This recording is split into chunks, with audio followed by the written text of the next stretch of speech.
Pipe line లేకుండా road అలా వదిలేసి పోయారు, జనాలు పడిపోతున్నారు అని చెప్తావా, లేకపోతే ఏమని చెప్తావు చెప్పండి. మరి గత ప్రభుత్వం అనాలా లేకపోతే ఏమని అంటావు చెప్పండి, మీరు చెప్పండి.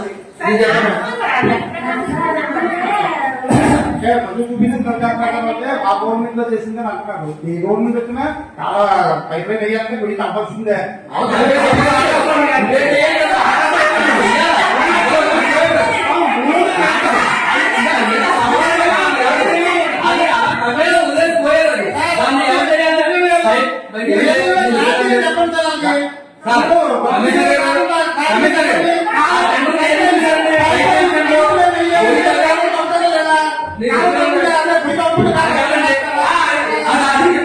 గుయ్యి తవ్విన తర్వాత మళ్ళీ దాన్ని మరమ్మతు చేసిన